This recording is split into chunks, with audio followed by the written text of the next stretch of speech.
António Manuel Ribeiro, uma das grandes figuras da música portuguesa das últimas décadas, é meu convidado nestas conversas de verão. Viva António, é um prazer. Obrigado por nos receber aqui em sua casa. Obrigado, eu. É um gosto. Antes de mais, quando é que percebeu que era músico? Muito tarde.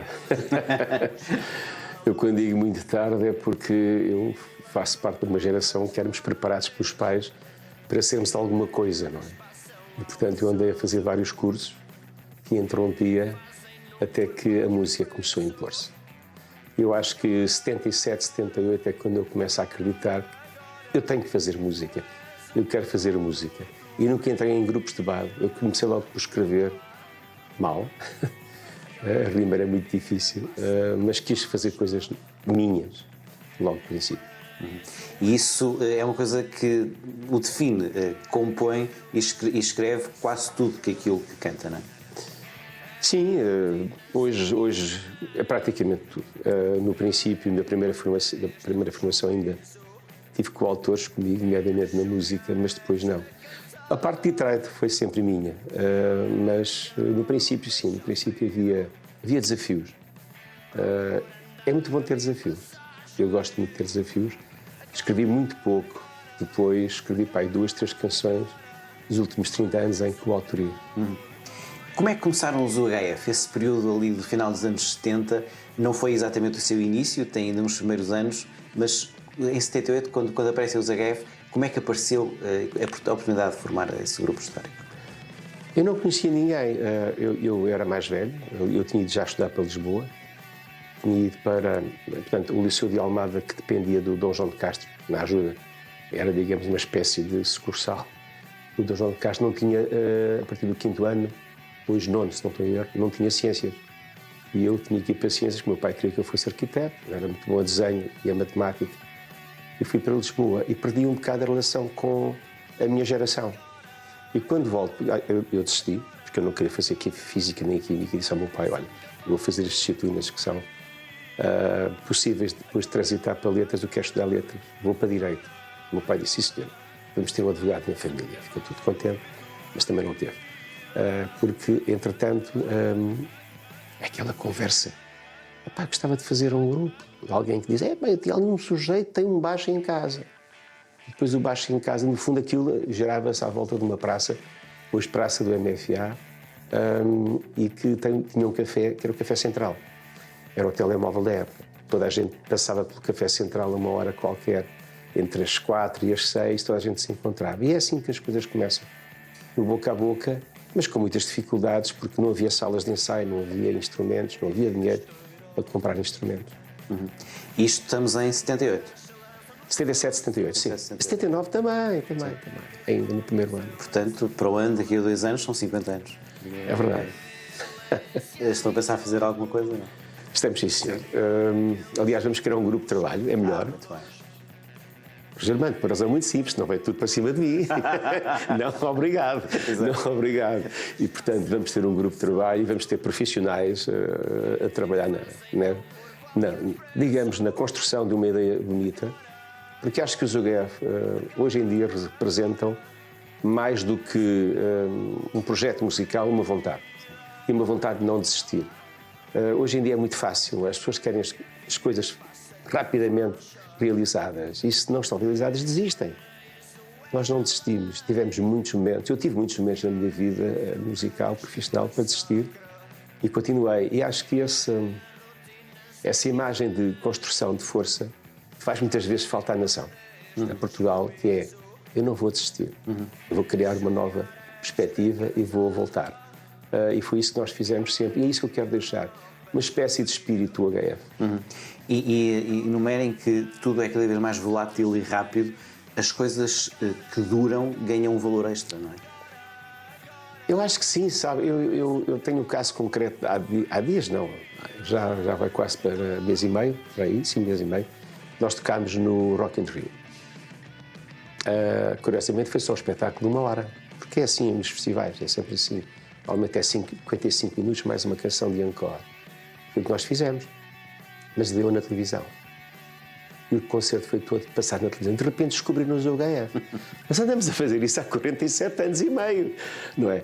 O respeito, a entrega, a força das canções, porque são as pessoas que fazem as canções. Não é o marketing, não é nada disso. É o povo, digamos, quem vai. Quando digo povo, é o público, quem vai e que canta. E quando nós vemos para cima de 50, 60, 70 mil almas a cantar e a bater palmas no momento certo, alguma coisa está a acontecer. Mas isso, volto a dizer, é o nosso normal. Claro. Já vou voltar à parte mais pública e à história, no fundo, mas eu tenho algumas curiosidades sobre o seu processo criativo. Tem ideia de quantas letras já escreveu? Ali naquela mesa atrás estão para aí 12 centímetros de poemas.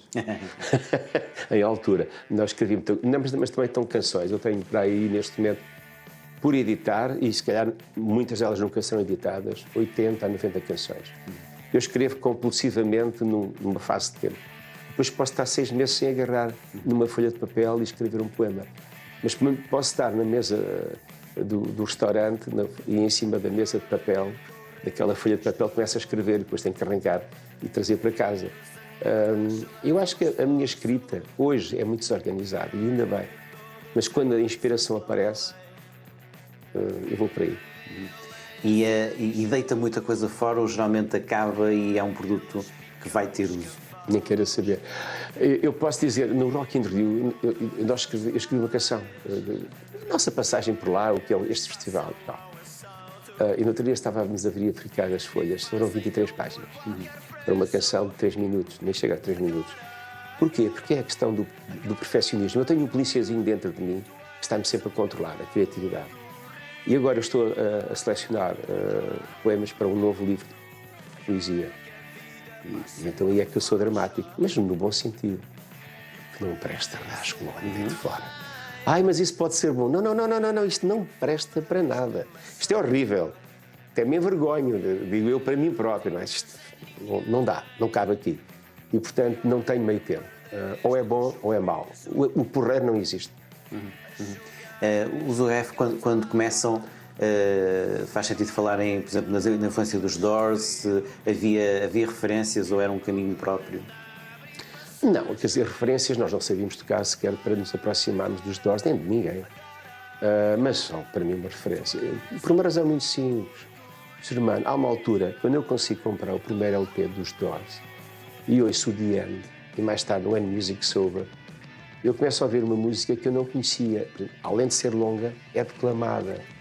O que quer dizer que ele era capaz de impor à banda, e impunha, digamos, uma certa construção contra aquilo que era a tónica atual e que dura, ainda hoje perdura.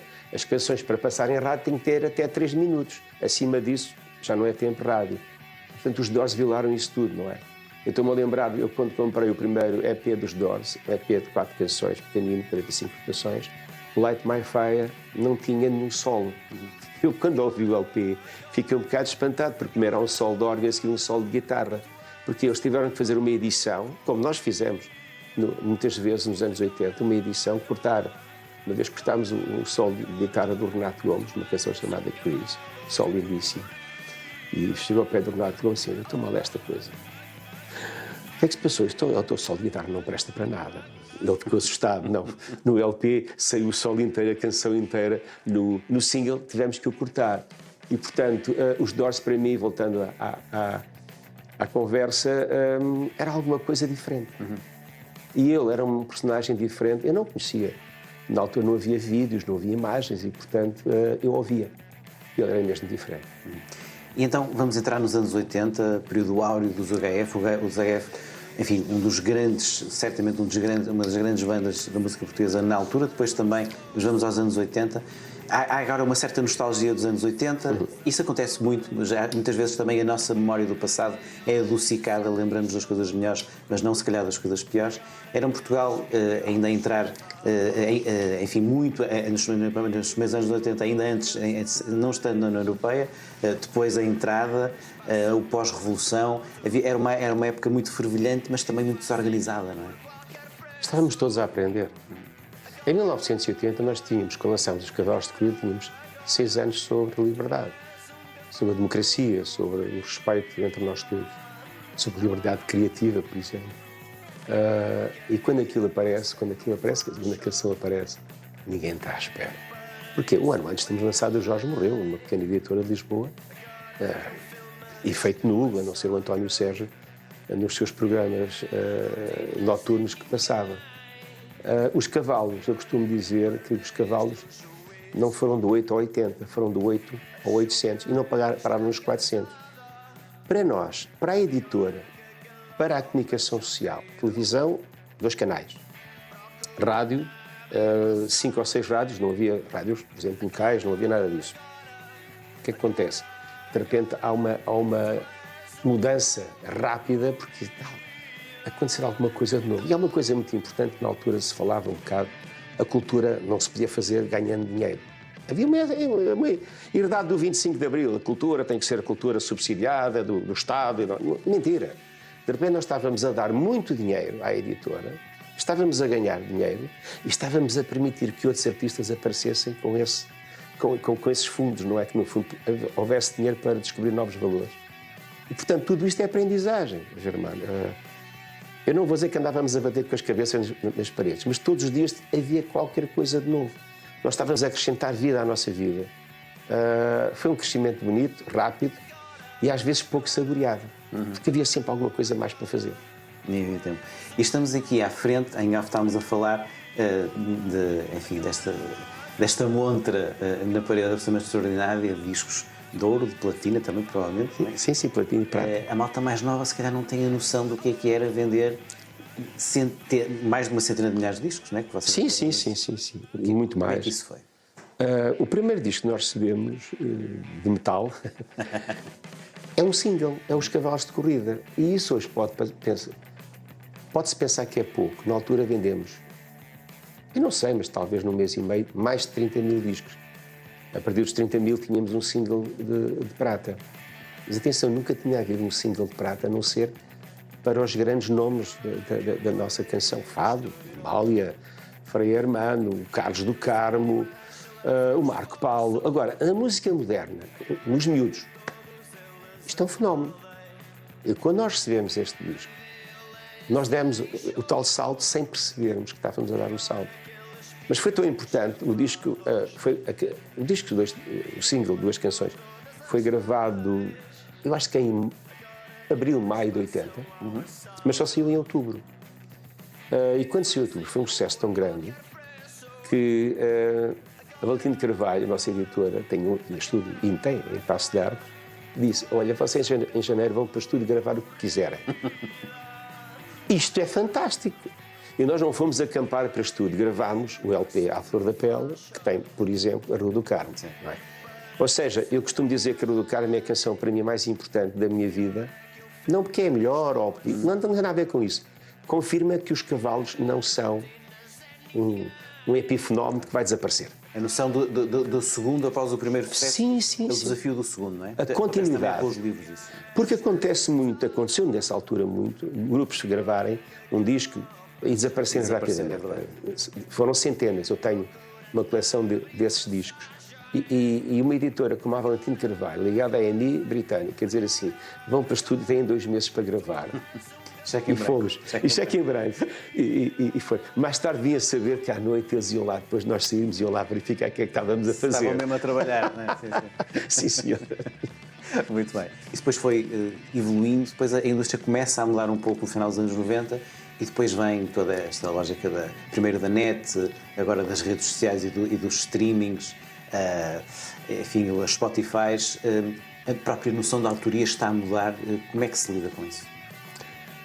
A evolução na indústria musical foi tão rápida e tão consequente que nós fomos adaptando constantemente. Connosco nunca houve problema digital, e mais não digo, mas temos um problema digital na educação, na música não houve. Nós tivemos que evoluir rapidamente, erramos muitas vezes, e quando chegamos a esta fase das grandes distribuidoras digitais, nós estamos a entrar num campo perigoso, nomeadamente por causa da IA, porque se fabricam todos os dias agora canções sem artistas e que são levados para o mercado, ou seja, as próprias plataformas de distribuição estão a ganhar com a distribuição, com a autoria, com os direitos de autor, com tudo. E estão, no fundo, a tentar minimizar aquilo que é o trabalho do ser humano, enquanto compositor. Como é que vamos lidar com isso? Não sei. Sei que os espetáculos serão, no fundo, a capacidade de nós nos podermos encontrar com a realidade. Eu digo isto porque há uns tempos atrás, há 2 meses, 3 meses, o Spotify teve um problema grave, porque inventou um artista que estava a dar nos Estados Unidos fantasticamente, as pessoas consumiam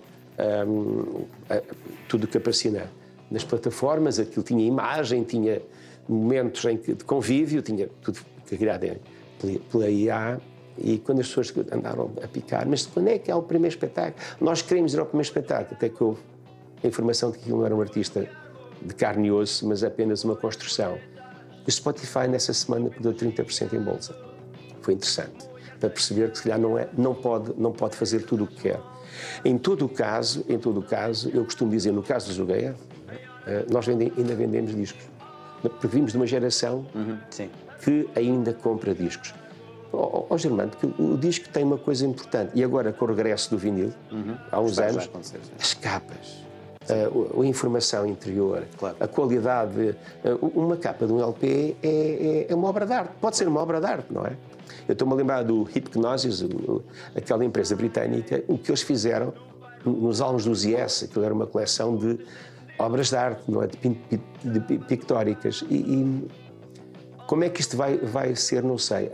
O único entrave que eu vejo a isto é o concerto. Apesar de eles tentarem fazer concertos holográficos. Vamos precisamente passar uma fase de transição, como a questão do vinil é muito interessante, porque haverá sempre não só esse revivalismo, como esse produto, que provavelmente será um pouco de luxo, mas cada vez mais a conviver colecionador, com o aumento do consumo do streaming e a aceleração da inteligência artificial. Vamos passar um pouco essa transição, que provavelmente será isso, não é? Sim, eu penso sobretudo que hoje em dia o disco vai ser uma obra de arte. O disco físico, não é? Tanto o CD como o vinil. Nós estamos a fazer, por exemplo, edições em vinil, também com o CD. No fundo, digamos, criar um produto. Porque há pessoas que gostam de ter o vinil, mas que gostam de ouvir o CD, não querem arriscar os discos. E nós estamos a fazer discos em vinil de grande qualidade. Grande qualidade na capa, grande qualidade na textura do plástico, do disco mesmo em si. Agora, como é que isto vai ser o futuro? Não faço ideia. Não faço ideia porque a inteligência artificial, como nós sabemos, não está no controle das nações. Quer dizer, essa ideia que a União Europeia teve de vamos regulamentar. Isso são empresas privadas, quer dizer, vão-se criando multas. Eu não sei se as multas são pagas, ninguém sabe. São multas astronómicas, depois aquilo vai entrar em recurso, atrás de recurso, não sei como é que é. Mas não sei se é assim, não me parece que seja assim que nós podemos separar a criatividade daquilo que é a manufatura, porque a IA só sabe construir depois de me ler, depois de me entender, não é? E portanto um dia deste podemos ter apenas música de máquina. A sua relação com os concertos, nos anos 80 os UHF, tipo concertos que davam, depois a partir dos anos 90 afinal há o fenómeno dos festivais, que é um pouco diferente. O tipo de público nos concertos foi mudando também nestas décadas? Os festivais é uma espécie de reunião de uma grande família. As pessoas vão para estar... Atenção, os festivais normalmente não é só o palco. Há uma série de situações à volta. Jogos, situações de lazer, comida, uma série de... Portanto, há conforto. E então vão famílias. Mas isso também acontece nos concertos. Eu acho que as pessoas têm muita vontade de ver ao vivo e de sentir a vibração, o momento. Eu digo isto porque nos UHF nós não fazemos concertos iguais uns aos outros. Claro. Nós damos aquilo que é a música, mas recebemos uma emoção que vem do público e assim se constrói. Há ali um lado jazzístico, se quisermos, da forma como nós abordamos a coisa. Quando digo jazzística é no sentido da improvisação. Nós não tocamos canções só com 3 minutos, nem mais ou menos. E eu gosto muito de falar, gosto muito de ir por aí, situação qualquer que aconteça em Portugal ou no estrangeiro e que mexe com isto tudo e que deve ser lembrada e não esquecida. Isso entra. Eu costumo dizer que são as sementes que eu gosto de deixar nos concertos. E, portanto, não há concertos iguais para nós, mas as famílias estão a ir. Isso é muito bonito. Já agora, eu digo isto, eu estive agora num espetáculo lá em cima, em Gandra, a Paredes, e aparece-me o pai com uma criança, pai de 6 anos. E o miúdo agarra-se a mim. Eu não conhecia de lado nenhum, nem o pai nem a criança. E disse assim, sabe uma coisa? Ele gostou muito de si hoje. Eu fiz anos em palco, houve ali uma festinha, uma surpresa. Eu disse, mas tu gostas mesmo do Zugueira? Gosto, sim, senhor. Eu ouço lá em casa. Isto é tão bonito para mim, sabe o que é? O coração resplandece porque é uma criança de 6 anos e gosta de música. Ou seja, é eterno o efeito de poder gostar de algo que foi criado há décadas. É verdade, eu até duvido. Muito bem. Claramente, isso é uma coisa que não para. Nós estamos na margem sul, interessa-me também esse lado o facto de ser da margem sul é algo que define a sua visão do país. Isso é uma coisa importante ou não foi? Foi importante, agora menos. Eu diria que Almada tem vida própria, mas está absorvida pela Grande Lisboa. Nos anos 70 ainda havia, por exemplo, Lisnave. E havia fábricas,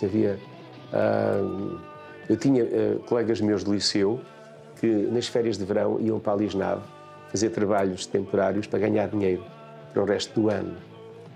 Aliás, há uma canção do primeiro álbum, do A Flor da Pele, de 81, o tal da Rua do Carmo, que chama-se Rapaz que lê do Escopo. Eu falo um bocado nisso, da fábrica.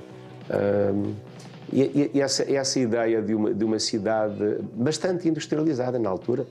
A Lisnave seria a maior doca seca, penso que era mesmo do mundo, não era da Europa, era do mundo, e portanto havia aqui um conjunto de empresas que serviam a própria Lisnave e havia digamos que uma dinâmica mais industrial, mais operária, e isso marcou-nos, obviamente que sim, porque depois a Lisnave fecha. E quando a Lisnave fecha há muito desemprego e há muita incapacidade de rapidamente mudar para outro trabalho, mas que trabalho se toda a vida fez um trabalho na Lisnave. Dentro de um estaleiro, e portanto isso marcou-nos. Penso que isso e outras situações concretas, como por exemplo as escolas, quando as escolas começaram a ficar em Almada e não teve que se passar a ir para Lisboa para estudar, isso criou, e nós servimos disso nos anos 80, criou uma juventude que estava na cidade, certo, o dia todo, e não tinha que ir para Lisboa e voltar, como eu tive, e que depois perdi um bocado da minha geração. Mas mesmo ao nível, no mundo da música, ao nível das bandas, o facto de ser uma banda da margem sul era uma coisa que marcava? Era, mas nós nunca fomos bem vistos. Eu gosto de dizer estas coisas, não tenho problemas de dizer aquilo em que acredito. A Almada sempre foi um ninho de músicos, é verdade, mas era de grupos de baile. E nós nunca fomos muito bem vistos em Almada no princípio, durante muito tempo, porque nós não queríamos ser um grupo de baile, nós não queríamos ir para cima do palco ou do estrado e tocar umas canções que estavam a dar na rádio e depois 3 ou 4 nossas, como eu via muitas vezes às bandas de Almada.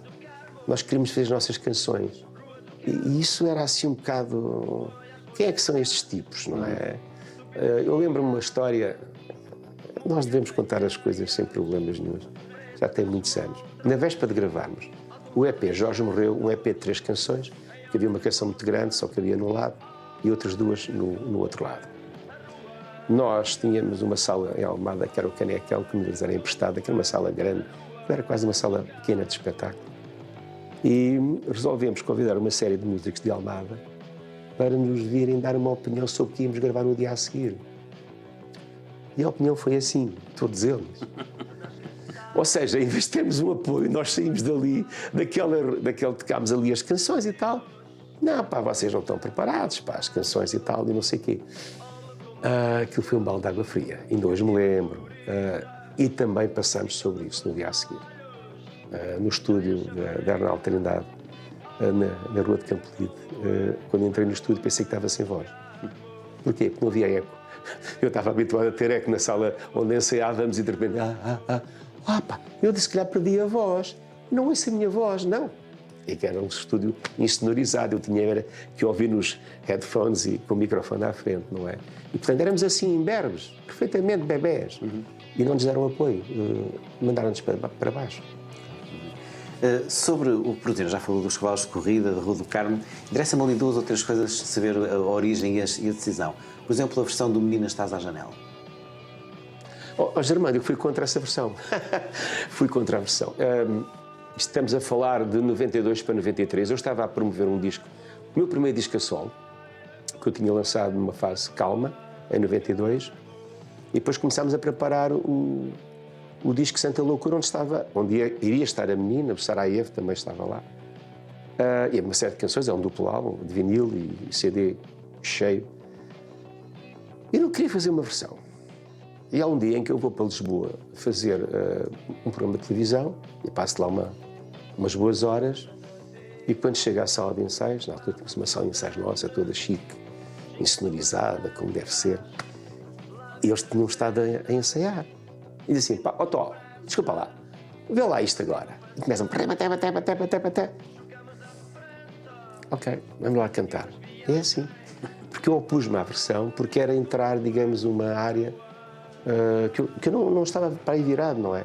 Agora, eu tenho que dizer, foi o Fernando Lar, o impulsionador, no meu viola baixo na altura, foi um momento de inspiração muito grande.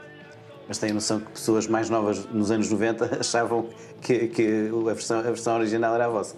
Isso não, e até hoje há quem pense que é do Vitorino, não é? Aquilo é uma canção popular portuguesa, é uma canção do trabalho. Certo. Basicamente é do trabalho e do pós-trabalho de quem trabalhava no campo. Basicamente é isso, não é? É tradição portuguesa, não é? E sabe, depois disso eu fui buscar outras canções à nossa tradição.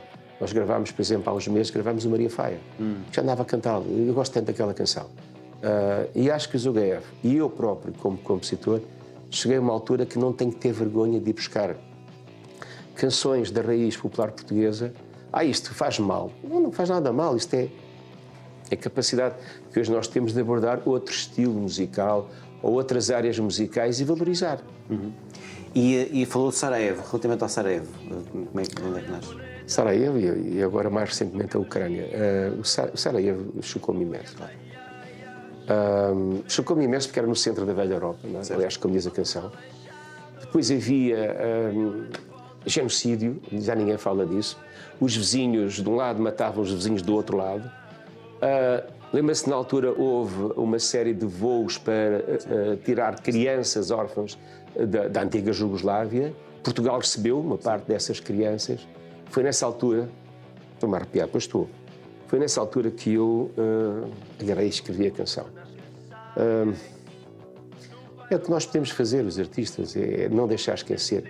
Lá vem a tal história de eu, em certos concertos, nos concertos todos, deixar uma mensagem qualquer, porque eu agora tenho dedicado o Sarajevo a todas estas guerras que estão a acontecer.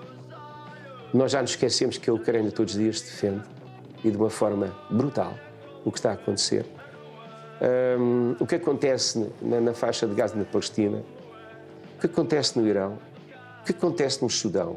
As pessoas já se esqueceram que o Sudão é dos maiores genocídios deste planeta, desde sempre, desde que há história, pelo menos documentada.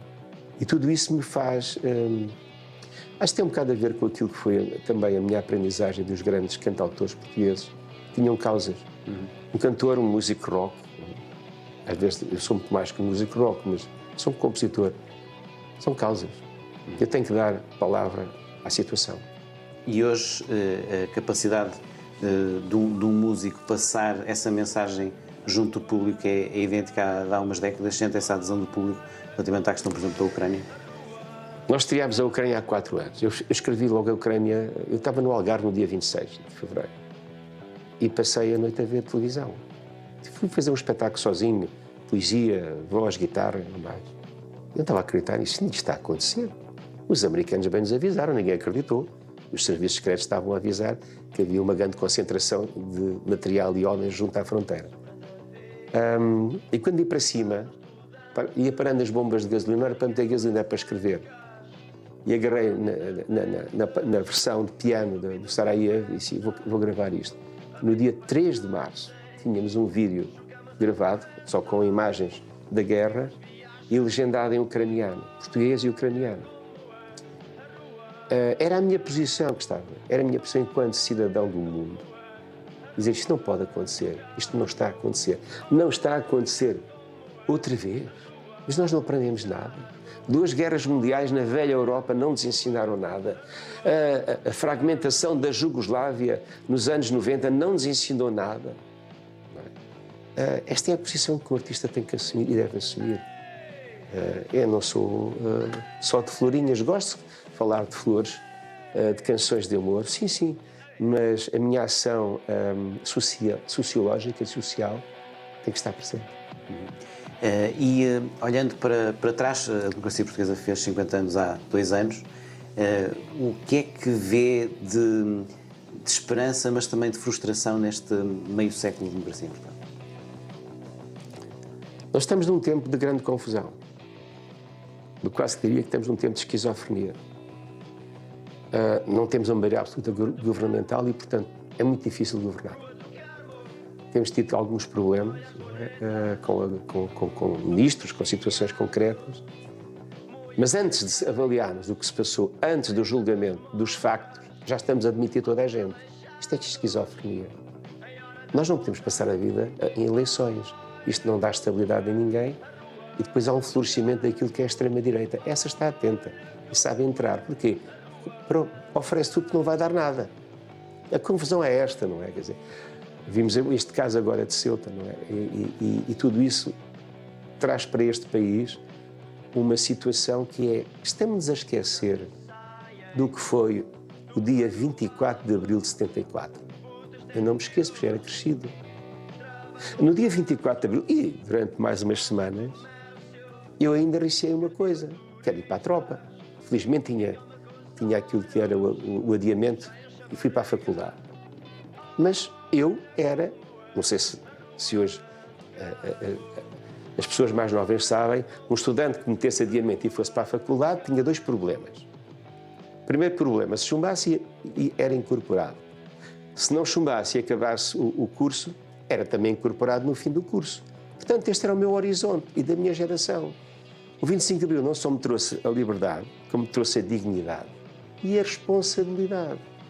Por isso é que eu falo na esquizofrenia. Nós temos que ter mais cooperação e não. Nós só temos divisão neste país. E houve um tempo, e eu espero que esse tempo desapareça, que é quanto pior, melhor. Há forças políticas que procuram isto. Quanto pior, melhor, porque medram. Nós queremos um equilíbrio. Quando digo um equilíbrio, é de que seja o melhor para todos. Vamos construir o melhor para todos. É difícil quando não se tem um governo de maioria absoluta, não é? E, portanto, eu acho que às vezes os líderes da oposição deviam pensar mais no país e muito menos nos seus interesses pessoais e de grupo. Eu costumo dizer uma frase, vale o que vale, mas eu costumo dizer: os portugueses em Portugal sentem-se pouco portugueses. Parece que são inquilinos. Não, nós somos a nação. A nação são os portugueses. E está com mais esperança ou com mais receio em relação ao futuro próximo? Germano, acho que estamos num limbo. Não é? Estamos num limbo, até porque temos alguns problemas a nível governamental, não é? Nomeadamente com o ministro. Eu acho que o ministro da Educação é tal história, quer dizer, de repente demita-se o ministro. Isto não é possível. Num país equilibrado isto não é possível. Vamos às causas. Não é? Há pouco eu falei, abordei um bocadinho a questão do digital. Sempre que há uma evolução tecnológica digital em estúdio, nós erramos às primeiras. Temos que aprender, não é? Temos que nos adaptar à situação. E atenção que nós em estúdio temos alterações de 6 em 6 meses. Os programas estão sempre a mudar, está sempre a alterar tudo e mais alguma coisa. E, portanto, o que eu espero é que os portugueses tenham o bom senso de ajudar. Não é só o mau senso de apontar, mas para matar. Não se pode, não se deve matar a democracia todos os dias. A democracia é para nós termos liberdade de dar opinião, mas temos de ter alguma moderação no sentido do que é importante para todos, não é só importante para alguns. Já na parte final da nossa conversa, tenho curiosidade de saber o que é que anda a ler, por exemplo. Neste momento, Walter Ugumem. Walter Ugumem, este novo livro dele, O Séculos Imbecis, fantástico. O Walter Ugumem faz-me lembrar às vezes o Eça de Queiroz. Eu não estou a fazer comparações, claro, sim. mas é a escrita que me ensina. Okay. Eu leio como um marcador laranja. Sempre a tomar notas. E vou sublinhando o que me apetece. Uma vez eu estava a fazer isso no restaurante e disse: você está a estragar o livro. Uma pessoa me disse: não, minha senhora, eu estou, mas é a marcar aquilo que me interessa. O livro é meu, isto é para mim. Eu estou a aprender, não é? O Walter é fantástico, este livro dele é fantástico. Mas tenho lido muito... O Século dos Imbecis. O Século dos Imbecis. O Século dos Imbecis, mas tenho lido muito. Eu era um livro de espionagem, um antigo agente, MI6, e é colocado na guerra da Ucrânia, foi bonito, porque é muito atual, não é? Eu era fã de John le Carré, não é? Quer dizer, além de ser um homem da espionagem, também há outra coisa, escrevia tão bem. O le Carré era um escritor, além de um construtor de histórias.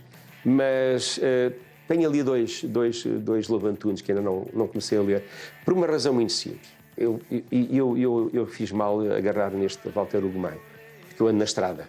Eu leio aos bocados, leio também no camarim, leio no restaurante, leio no hotel. E o Walter Ugumem é para ler devagarinho, sossegadinho.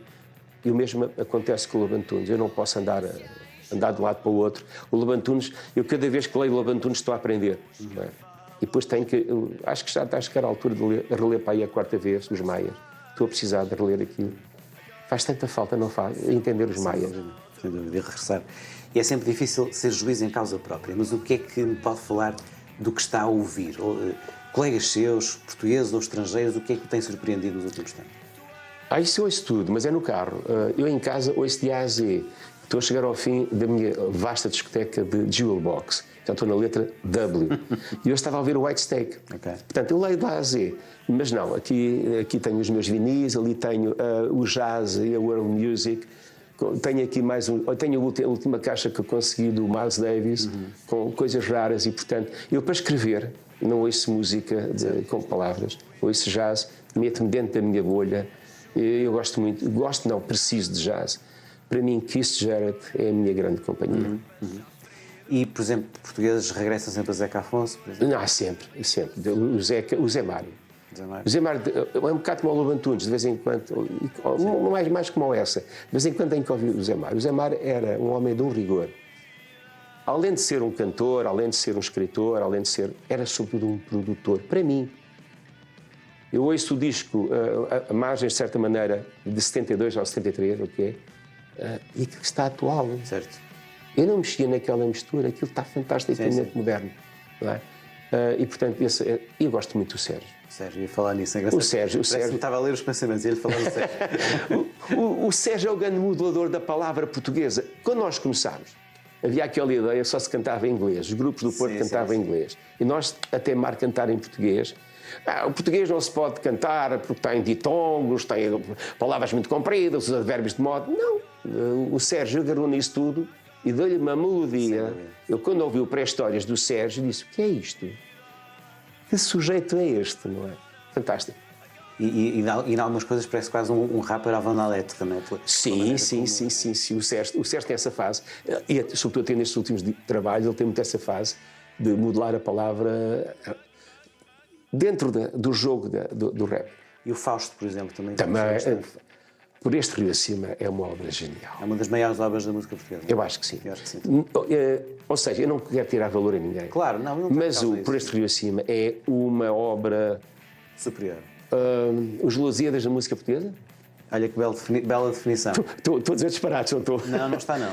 Por Este Rio Acima é fantasticamente bonito, belo, construído, com um rigor grande, histórico. Estamos lá. Aquilo é a nossa história.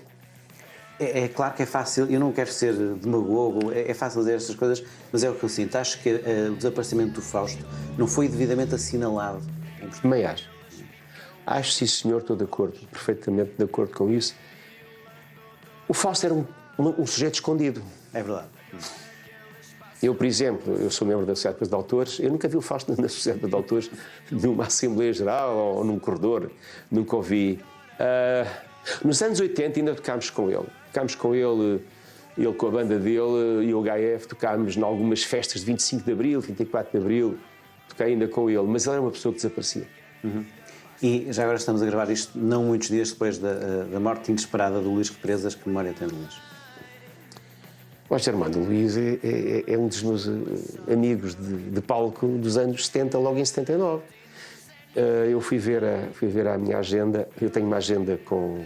Uma agenda não, é um dossiê que hoje está a ser quase todo digitalizado, ainda não está todo, com todos os nossos concertos locais, repertório, com quem tocamos. A primeira vez que tocámos com o Estravante foi logo em 79.